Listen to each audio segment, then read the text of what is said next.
Hi everyone, this is Kanika. इस video में हम 2D एरेज के बारे में डिस्कस करेंगे। 1D एरे एंड उसके ऑपरेशंस हम ऑलरेडी कवर कर चुके हैं। अगर आपने नहीं देखा तो आप आई बटन पर क्लिक करके देख सकते हैं।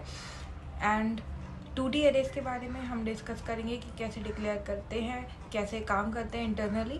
तो चलते हैं बोर्ड की तरफ। ओके, तो 2D एरे की अगर बात करें तो पहले हम एरेज को देख लेते हैं। एरेज क्या है? Collection of similar data types of elements, right. एक एलिमेंट है, जैसे इंटीजर के ही हमने यहाँ पर 3, 2, 5, 10 ऐसे डाल दिया, इंटीजर एलिमेंट्स का ही कलेक्शन। तो सिमिलर डेटा टाइप्स का कलेक्शन होता है एरे, राइट, जो कि कॉन्टिन्यूस मेमोरी लोकेशंस पर है। ये हमने एरे वाली वीडियो में डिस्कस कर लिया था। अब देखते हैं 2D एरे क्या होता है। 2D एरे मतलब आपके पास एरे है जिसमें कि हर एक एलिमेंट, अगर हम इसको सेपरेट करें, हर एक एलिमेंट, ये एक एलिमेंट है, ये एक सेपरेट एलिमेंट है, तो हर एक एलिमेंट अपने आप में ही एक एरे होगा। तो ये हो गया आपका 2D array. Definition wise, each element of 2D array is itself an array, ऐसे समझ लो, ठीक है। तो ये यूज़ कहाँ पर होता है? ये जैसे कि हमने मैट्रिसेस रिप्रेजेंट करनी है, मतलब मैट्रिक्स, एक पर्टिकुलर मैट्रिक्स रिप्रेजेंट करनी है, उस केस में 2D एरे आपका यूज़ हो जाएगा। या फिर ग्रिड रिप्रेजेंट करनी है या स्प्रेडशीट, इस सब केसेस में आपका 2D एरे यूज़ होता है, ठीक है। तो आपका 2D एरे क्या हो गया कि ये आपके पास एक एरे है, ठीक है। इसमें हर एक एलिमेंट आपका खुद में ही एक एरे है। जैसे आपने वैल्यू स्टोर कर दी 10, 20, 30, 40, 50, 60, 70, 80, 90, ऐसे कुछ भी वैल्यूज़, मान लो इंटीजर वैल्यूज़ आपने स्टोर करी हैं। तो 2D एरे में आपका क्या होगा कि ये एक एलिमेंट है 2D एरे का, इसको हम रोज़ बोलेंगे। तो ये हर एक रो भी खुद में एक एरे है। अगर आप इस रो को, सिर्फ इस रो को एनालाइज करोगे तो ये भी एक एरे है। I hope this is clear. और ये पूरा भी एक एरे है। अब आगे समझते हैं, आपको और क्लियर हो जाएगा। अब बात करते हैं इसको डिक्लेयर कैसे करते हैं 2D एरे को। तो 2D एरे से पहले एक बार 1D एरे को देखते हैं। हमने कैसे डिक्लेयर किया था? इंट एरे 1, मतलब हमने क्या दिया था? हमने दिया था यहाँ पर डेटा टाइप और यहाँ पर एरे का नेम। तो 2D एरे भी सेम है। इसका सिंटेक्स क्या है? आप पहले लिखोगे डेटा टाइप, ठीक है, 2 स्क्वायर ब्रैकेट्स, और जो भी आपका एरे नेम होगा वो, तो ऐसे आप डिक्लेयर कर दोगे। फॉर एग्जांपल, जैसे हमें इंट एरे बनाना है इंटीजर टाइप का, और आपका एरे नेम सपोज मैंने दे दिया यूट्यूब, राइट। तो ये आपका हो गया डिक्लेरेशन। अब डिक्लेरेशन में क्या है? जावा के केस में ये हमने डिक्लेयर कर दिया, बट अभी इस पॉइंट ऑफ टाइम पर आपकी मेमोरी एलोकेट नहीं हुई है, बिकॉज ये ओनली डिक्लेरेशन है। तो memory is not allocated yet इस वाले केस में, ठीक है, बिकॉज ये क्या है? सिर्फ डिक्लेरेशन। अब चलते हैं आगे कि मेमोरी एलोकेट होगी कैसे। उसके लिए हमें ना एरे को इनिशियलाइज करना पड़ेगा। इनिशियलाइज कैसे होता है? इनिशियलाइज होता है आपका यूजिंग न्यू कीवर्ड इन जावा। तो 2D एरे को कैसे इनिशियलाइज करेंगे? फॉर एग्जाम्पल, लेट्स से मैंने एक 2D एरे ले लिया, इंट मैट्रिक्स उसका नाम है, इंटीजर टाइप का ले लिया मैंने, न्यू इंट। अब यहाँ पर क्या करोगे आप? यहाँ पर न्यू कीवर्ड यूज़ किया और यहाँ पर साइज़ दे दोगे। साइज़ आपने जैसे 2 और 3 दे दिया। अब ये साइज़ कौन सा है? ये साइज़ है आपका, ये वाला साइज़ आपका है रोज़, एंड ये वाला साइज़ आपका है कॉलम। तो आपका एरे कैसा बन जाएगा? आपके एरे में 2 रोज़ होंगी एंड 3 कॉलम्स होंगे, राइट। ये आपका एरे बन जाएगा। तो ये आपका हो गया एरे इनिशियलाइजेशन, ठीक है। मतलब 2 रोज़ हैं एंड 3 कॉलम्स हैं। अब इस पॉइंट ऑफ टाइम पर ये वाले एरे को मेमोरी एलोकेट हो चुकी है, राइट। अब बाय डिफ़ॉल्ट आपने एरे तो बना लिया जिसमें कि 2 रोज़ हैं, 3 कॉलम्स हैं। ये आपका इंटीजर टाइप का एरे है। तो बाय डिफ़ॉल्ट इसमें ना वैल्यूज़ 0, 0, 0 प्रेजेंट होती है जावा में, बिकॉज आपने एरे बनाया है उसकी मेमोरी एलोकेट हो गई है तो उसमें वैल्यू 0 0 होती है।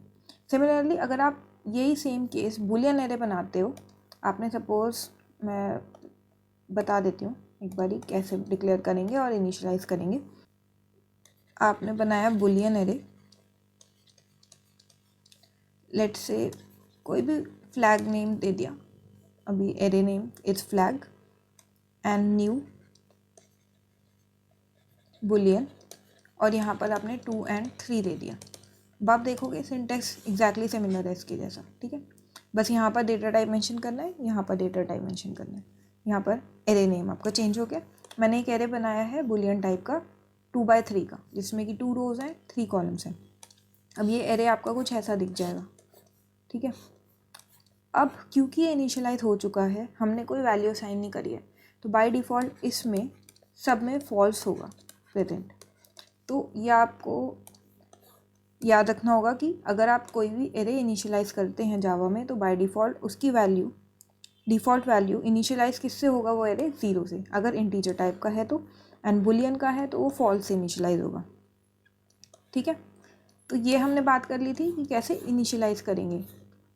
हमने डिक्लेयर किया, हमने इनिशियलाइज कर दिया। अब बात करते हैं कि हम डायरेक्ट कैसे इनिशियलाइज कर सकते हैं, क्योंकि हमने अभी तक इनिशियलाइज करा है बट उसकी वैल्यू तो दी नहीं, ठीक है, उसकी वैल्यू नहीं दी है। तो हम क्या करेंगे, हम एक इंटीजर मैट्रिक्स बना लेते हैं, जैसे हमने पहले डिक्लेयर किया था 2D एरे। अब ये हमारा एरे बन गया, ठीक है। अब मैंने आपको क्या बताया था कि हर एक एलिमेंट ऑफ 2D एरे खुद में ही एक एरे होता है, ठीक है। अगर ये हमने 3x4 का बनाया है, ठीक है, तो हर एक एलिमेंट ऑफ 2D एरे खुद में ही एक मैट्रिक्स होगा, ठीक है। तो हमने ये एक बाहर वाला बना दिया, उसके अंदर भी हमें सब एरेज बनाने पड़ेंगे, जैसे कि ये वाला, क्योंकि हमने 3x4 का बनाना है ना, तो मैं कुछ भी वैल्यूज़ दे देती हूँ उसमें, इंटीजर वैल्यूज़। एक रो ये हो गई, सेकेंड रो ये हो गई, एंड थर्ड रो हमारी ये हो गई, ठीक है। तो ये ऐसे भी आप डायरेक्टली इनिशियलाइज कर सकते हो। ऐसे करोगे तो यहाँ पर वैल्यूज़ आ जाएंगी 1 2 3 4, सिमिलरली 5 6 7 8 9 10 11 12। तो ये आपका बन जाएगा 3x4 का मैट्रिक्स। तो आपने इसमें न्यू कीवर्ड यूज़ नहीं करा और आपने कोई साइज़ भी स्पेसिफाई नहीं किया, तो बाय डिफ़ॉल्ट कंपाइलर कैलकुलेट कर लेगा जो आपने यहाँ पर एलिमेंट्स दिए उसके अकॉर्डिंग इस एरे का साइज़। तो साइज़ ऑटोमेटिकली डिटरमिन हो जाएगा इस केस में, ठीक है। तो ये आपका हो गया डायरेक्ट इनिशियलाइजेशन। अब बात करते हैं कि आप एक्सेस कैसे करोगे एलिमेंट्स 2D एरे में, accessing elements in 2D array, इसकी बात कर लेते हैं। जैसे हम नॉर्मल 1D एरे में एक्सेस करते थे, किसके थ्रू करते थे, इंडेक्स के थ्रू करते थे। तो आप using index we will access elements. अब इंडेक्स कौन सा, इसमें क्योंकि ये 2D एरे है तो आप रो इंडेक्स यूज़ करोगे और कॉलम इंडेक्स यूज़ करोगे एक्सेस करने के लिए। एग्जाम्पल लेके देख लेते हैं। तो एग्जाम्पल के लिए ना हम ये वाला मैट्रिक्स यूज़ करते थे, ये हमने डायरेक्ट इनिशियलाइजेशन किया था ना, ये वाला हमने मैट्रिक्स डिक्लेयर किया हुआ है, ठीक है। इसको हमने यूज़ किया,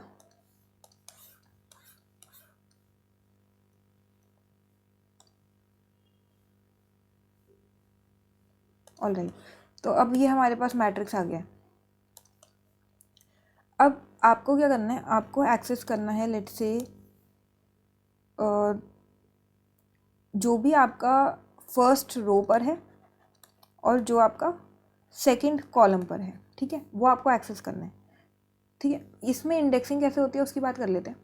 हमने एक मैट्रिक्स बनाया है 3 रोज़ का 4 कॉलम्स का, ठीक है। इसमें वैल्यूज़ क्या हैं 1 2 3 4 5 6 7 8 9 10 11 12। हमारे मैट्रिक्स का साइज़ क्या है 3x4, बिकॉज 3 रोज़ हैं 4 कॉलम्स हैं, ठीक है।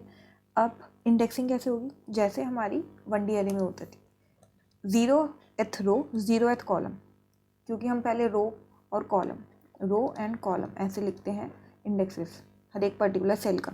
इसका क्या हो जाएगा, ये 0th रो चल रही है, 0th कॉलम चल रहा है, तो ये 1th कॉलम हो गया, second column, third column, first row, second रो।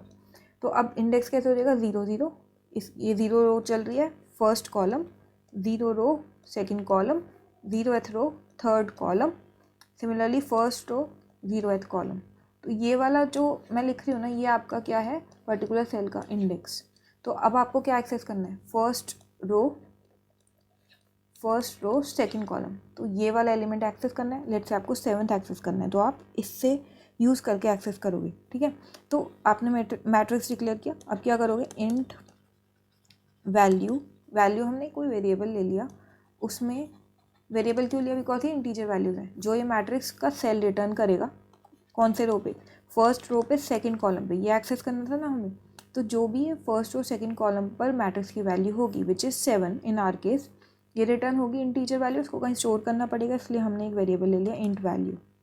ठीक है, ये आपका हो गया एक्सेसिंग। अगर आपको अपडेट करनी है कोई वैल्यू, कुछ नहीं करना, ये आपको लेट्स से हमने मैट्रिक्स की second row and third column पे वैल्यू अपडेट करनी है। अभी हमारी क्या वैल्यू है, second row and third column पर हमारी वैल्यू 12।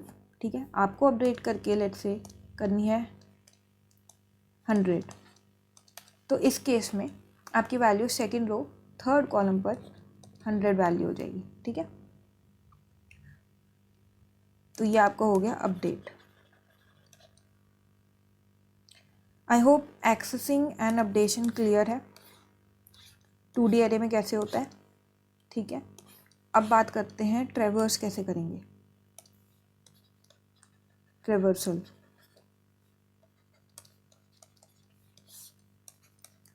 तो हम दो तरीके से बात करेंगे। फर्स्ट हम यूज़ करने वाले हैं नेस्टेड फॉर लूप। ठीक है, नेस्टेड फॉर लूप को यूज़ करेंगे। फॉर लूप आप सबको पता है, नॉर्मल फॉर लूप, नेस्टेड मतलब फॉर के अंदर एक और फॉर यूज़ कर लिया तो उसको बोलेंगे नेस्टेड फॉर लूप। ठीक है, अब हमने एक एरे डिक्लेयर किया था मैट्रिक्स, मैं बार बार नहीं लिख रही हूँ बिकॉज हमने काफ़ी बार यूज़ कर लिया उसको। ठीक है, अब हमने एक एरे डिक्लेयर किया हुआ है मैट्रिक्स, तो अब इस केस में हम क्या करेंगे, हम लूप रन करेंगे। जैसे आपका ये था ना, ऐसे वाला मैट्रिक्स था। ठीक है, 3x4 आपका साइज़ था। तो आप क्या करोगे, आपको क्योंकि साइज़ पता है ना, मैट्रिक्स डॉट लेंथ से निकाल लोगे साइज़। तो आप क्या करोगे, for int i equals to 0, i less than, हमारे एरे का नाम क्या था, 2D एरे का मैट्रिक्स डॉट लेंथ से उसकी साइज़ आ जाएगा। क्योंकि अब साइज़ यहाँ पर 3 आया है, हमें लूप कितनी बार चलाना है, 0 से चल रहे हैं ना, तो इसलिए लेस देन लगाया, because 0th row first row second row, 0th column first column second column third column, इसलिए -1 तक चलाएंगे। ठीक है, तो हमने इसलिए लेस देन लिया एंड i++। इस फॉर के अंदर ये वाला लूप किसका हो गया, ये वाला आपका लूप हो गया रोज़ का लूप हो गया ये, क्योंकि हमारे पास 3 रोज़ हैं। तो इस पर्टिकुलर रो में हम पहले इस रो को एक्सेस करेंगे। अब इस रो के अंदर ही हमें पहले इस कॉलम को एक्सेस करना है, देन इस कॉलम को एक्सेस करना है, तो इसलिए एक और लूप लेना होगा। एक और लूप रन करने के लिए for int j equals to 0 से स्टार्ट होगा, बिकॉज हमने 0 से स्टार्ट करना है, j लेस देन। अब यहाँ पर क्या आएगा, मैट्रिक्स का जो ith वाला है, मतलब जो फर्स्ट है, मतलब जो हमने 0th रो को अगर हम एक्सेस कर रहे हैं तो मैट्रिक्स ऑफ i, जो भी i की वैल्यू होगी, फर्स्ट रो को एक्सेस कर रहे हैं तो मैट्रिक्स ऑफ 1, उस 1 की जो भी लेंथ होगी, इसका मतलब क्या है, ये है अगर, ठीक है, तो 0th रो का लेंथ या फर्स्ट रो की लेंथ, सेकंड रो की लेंथ, इतने तक हमने लूप चलाना है जिसमें कि हम ये कॉलम्स एक्सेस कर पाएँ। क्योंकि हमें 4 बार लूप चलाना है, इसलिए हमने इसकी लेंथ निकाली, तो ये बता देगा कितनी बार लूप रन होगा एंड j++ करते रहेंगे। तो ये वाला आपका किसके लिए हो गया लूप, ये हो गया कॉलम्स के लिए। ठीक है, अब इस रो में क्या करना है, आपको ट्रेवर्स करना है। ठीक है, तो आप प्रिंट कर दो बस system.out.println, और क्या वैल्यू आएगी यहाँ पर, मैट्रिक्स की जो भी ith प्लेस पर एलिमेंट होगा और जो भी jth प्लेस पर एलिमेंट होगा, और सेपरेट करने के लिए आप ऐसे खाली एम्प्टी स्पेस दे दो। ठीक है, अब यहाँ तक हो गया। ये आपकी एक रो को प्रिंट कर देगा, क्योंकि हमने एक रो को एक्सेस किया, उसके अंदर हमने पर्टिकुलर कॉलम को एक्सेस किया इस लूप के थ्रू। अब पर्टिकुलर कॉलम को एक्सेस किया है, एक हमने प्रिंट करवाया, यहाँ पे 1 था तो आउटपुट में हमने 1 प्रिंट करवा लिया, यहाँ 2 था स्पेस देके 2 प्रिंट करवा लिया, यहाँ 3 था 4 था, एक लूप आपका कवर हो गया, ठीक है।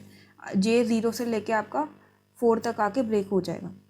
अब क्योंकि आपके पास i की वैल्यू 1++ हो जाएगी 0 के बाद, तो आप फर्स्ट रो पे आ जाओगे, फिर फर्स्ट रो को एक्सेस करना शुरू करोगे। अब फर्स्ट रो को एक्सेस करने के लिए हम ये नहीं चाहते कि हमारे एलिमेंट्स आगे प्रिंट होते रहे, हम चाहते हैं नेक्स्ट लाइन में प्रिंट हो। बस उसके लिए क्या कर दोगे, उसके लिए आप लगा दोगे सिस्टम, यहाँ पे सिस्टम लिखना था, मैंने गलती से सिस्ट आउट लिख दिया, system.out.println मैंने शॉर्ट में लिख दिया था पहले। बस println लगा दो, और यहाँ पे ln मत लगाना, यहाँ पे फिर वो नेक्स्ट लाइन में प्रिंट हो जाएगा, ठीक है। ये आपका हो गया system.out.println, बस आपके 2 लूप्स कवर हो गए, या आपका ऐसे ट्रेवर्स हो जाएगा। अब क्योंकि यहाँ पे हमने 2 फॉर लूप यूज़ किए हैं, इसलिए हम नेस्टेड बोल रहे हैं, और ये आपका नॉर्मल स्टैंडर्ड फॉर लूप है, ठीक है। इसमें हमने normal i = 0 less than this dot length ऐसे करके लिखा है। अब बात कर लेते हैं सेकंड वाले लूप की, जिसमें कि हम सेम काम करेंगे using enhanced for loop. Enhanced for loop में क्या करेंगे, आपका कोड बहुत शॉर्ट हो जाएगा। आपने एक लूप चलाया, ठीक है, आपने एक लूप चलाया इस वाले रो के लिए, ठीक है, फर्स्ट रो के लिए। तो क्योंकि ये भी खुद में एक एरे है, इसलिए हमने इंट ऑफ एरे टाइप का लिया, हमने वेरिएबल नेम ले लिया रो। किसका रो, मैट्रिक्स का। इससे क्या आ जाएगा, हमारे पास रो आ जाएगी, ठीक है। इससे एक रो आ गई, और हर एक रो में हमें क्या चाहिए, उस पर्टिकुलर एलिमेंट चाहिए, और वो किस टाइप का, इंटीजर टाइप का। वेरिएबल नेम कॉलम ले लिया। इस पर्टिकुलर कॉलम किसका, रो का। रो किसकी थी, मैट्रिक्स की। बस ऐसे कर दो। इसमें सेम काम करना है आपको, system.out.print जो भी कॉलम है प्लस स्पेस दे दो, ठीक है। और एक लाइन हमें हर एक रो को कंप्लीट होने के बाद हम चाहते हैं कि हमारा आउटपुट नेक्स्ट लाइन में प्रिंट हो, तो उसके लिए हम लिख रहे हैं system.out.println, बस, ठीक है। इससे आपका आउटपुट जो आएगा वो कुछ इस टाइप का आएगा, 1 2 3 4, नेक्स्ट लाइन में 5 6 7 8, नेक्स्ट लाइन में 9 10 11 12 ऐसे करके आ जाएगा, ठीक है। तो ये था 2D एरेज। बट इसमें एक और केस होता है, एक और केस वो होता है जैग्ड एरेज का। जैग्ड एरेज क्या होते हैं, अभी तक हम क्या कर रहे थे, हमने एरे डिक्लेयर कर दिया, ठीक है, हमने फिक्स साइज दे दिया कि हमारे इसमें 2 कॉलम्स होंगे, सॉरी 3 रोज होंगी एंड 4 कॉलम्स होंगे, ऐसे करके दे दिया था। तो इसमें क्या था, हर एक रो में आप देखोगे फिक्स नंबर ऑफ कॉलम्स थे, फिक्स नंबर ऑफ एलिमेंट्स थे, हर एक रो में फिक्स नंबर ऑफ एलिमेंट्स थे। मतलब आपकी रोज का साइज़ सेम था, फर्स्ट रो का साइज़ सेम है, जो फर्स्ट रो का साइज़ है वही सेकंड रो का है, वही थर्ड रो का है, ठीक है। वो था आपका नॉर्मल एरे। अब हमने जैग्ड एरेज क्या होता है कि इसमें इक्वल साइज रोज नहीं होती, ठीक है। तो अगर हमने एक एरे बनाया, तो लेट्स से फर्स्ट रो में आपके पास 4 एलिमेंट्स आ गए, सेकेंड रो में आपके पास 1 आ गया, थर्ड रो में आपके पास 3 एलिमेंट्स आ गए, तो ये भी आपका एक 2D एरे बन गया। क्योंकि इसमें साइज रोज की इक्वल नहीं है, तो इसलिए ये क्या हो गया, जैग्ड एरे, ठीक है। अब एक बार बात कर लेते हैं रियल वर्ल्ड एप्लीकेशन की, कि ये 2D एरेज ना यूज़ कहाँ हो सकते हैं। वो हमने वीडियो के स्टार्टिंग में भी ऑल्दो कर लिया था डिस्कस, बट जैसे मैंने आपको बताया था, एक तो ग्रिड्स में यूज़ हो जाएगा, ठीक है। तो बट वो यूज़ होगा कैसे, तो इसकी यूजेस की अगर बात करें, जिसमें कि हम बात कर रहे हैं रियल वर्ल्ड एप्लीकेशंस की, तो फर्स्ट केस जो हमने ग्रिड की बात करी है ना, ग्रिड कहाँ का यूज़ हो सकता है, ग्रिड कहाँ का यूज़ हो सकता है आपका, आपने कोई गेम बनाया, आप गेम डेवलप कर रहे हो कोई, उसमें आपको लेट से चेस बोर्ड वाला गेम है, तो उसमें ग्रिड यूज़ हो जाएगा। टिक टैक टो वाला गेम है, तो उसमें यूज़ हो सकता है, ठीक है। सेकंड यूज़ केस आपका हो जाएगा इमेज प्रोसेसिंग।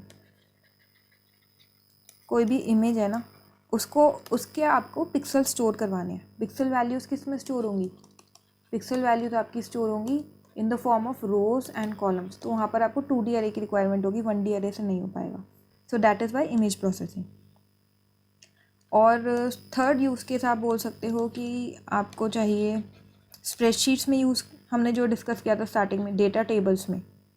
अगर आपको स्प्रेडशीट का डेटा हैंडल करना है तो उस केस में आपको सेल को ट्रैक करना होगा. क्योंकि स्प्रेडशीट ग्रिड की फॉर्म में होती है तो उसमें आपको 2D अरेज की रिक्वायरमेंट होगी. ठीक है.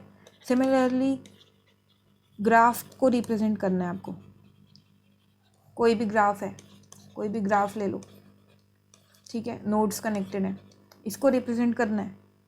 इसके लिए हमें जब हम ग्राफ्स डिस्कस करेंगे तब आपको ज़्यादा क्लियर होगा, बट हम क्या करते हैं, एक मैट्रिक्स बना लेते हैं ग्राफ की कि कौन से एजेस कौन से वाले एज से कनेक्टेड हैं. तो उसके लिए भी हम 2D अरेज का यूज़ करते हैं. ठीक है. अब चलते हैं एक बार रिकैप करने के लिए. फर्स्ट हमने क्या डिस्कस किया था, डिक्लेरेशन. डिक्लेरेशन में कैसे होता है, एरे का डेटा टाइप और आगे एरे नेम दे दो. ये हम जावा की बात कर रहे हैं. ठीक है, ये हो गया डिक्लेरेशन का केस. नेक्स्ट हमने डिस्कस किया था इनिशियलाइजेशन. इनिशियलाइजेशन में हमने लिखा था न्यू कीवर्ड यूज़ करके आप इनिशियलाइज कर दो. ठीक है. आगे आप डेटा टाइप दे दोगे, रोज दे दोगे, कॉलम दे दोगे न्यू कीवर्ड के साथ. तो इसका एग्जांपल मैं आपको दिखा देती हूँ. जैसे आपने ऐसे मैट्रिक्स बनाया था ना, डेटा टाइप दे दिया और एरे नेम दे दिया, मैट्रिक्स एक ही लाइन में हमने वहाँ पर इनिशियलाइज किया था ऐसे करके, इक्वल्स टू न्यू, और यहाँ पर डेटा टाइप की जगह इंट दे दिया था और यहाँ पे 3/4 दे दिया था. ठीक है. ये एक लाइन में हो गया इनिशियलाइजेशन प्लस डिक्लेरेशन. बट वहाँ पर हमने क्या किया था, इंट मैट्रिक्स इतना लिखा था, तो ये सिर्फ आ गया आपका डिक्लेरेशन का केस. और नेक्स्ट लाइन में अगर आप नेक्स्ट लाइन में इसको इनिशियलाइज करना चाहते हो ना, तो आपको फिर से ये सब लिखने की ज़रूरत नहीं है. आप लिखोगे matrix equals to new int और उसका साइज़ दे दोगे 3/4. तो ये आपका हो गया इनिशियलाइजेशन का केस. ठीक है. So instead of writing these 2 lines we can declare and initialize an array in 1 line only like this. ठीक है. अब हम बात करते हैं, हमने नेक्स्ट इनिशियलाइजेशन के बाद हमने बात की थी एक्सेसिंग. एक्सेस कैसे करोगे, एरे का नाम दोगे, उसका रो और कॉलम, क्योंकि हम इंडेक्स से एक्सेस करते हैं तो रो इंडेक्स और कॉलम इंडेक्स. जैसे मैट्रिक्स था, इंडेक्स का नाम, 0th रो एक्सेस करनी है, 3rd कॉलम एक्सेस करना है, तो ऐसे एक्सेस कर दोगे. ठीक है. ये आपका एक्सेस वाला हो गया. Next traversal. ट्रेवर्सल के लिए हमने बात की थी नेस्टेड लूप से होगा ट्रेवर्सल. 1 लूप तो चल ही नहीं सकता बिकॉज मैट्रिक्स है 2D. ठीक है. और जैक्ड एरेज की बात करी थी हमने. जैक्ड एरेज मतलब हमारी रोज़ के पास लेंथ अलग अलग है. रोज़ हैव डिफरेंट लेंथ्स. ठीक है. So thank you guys for watching this video. If you have any kind of doubt, you can comment it down in the comment section below. Thanks for watching. See you in the next video. Bye for now.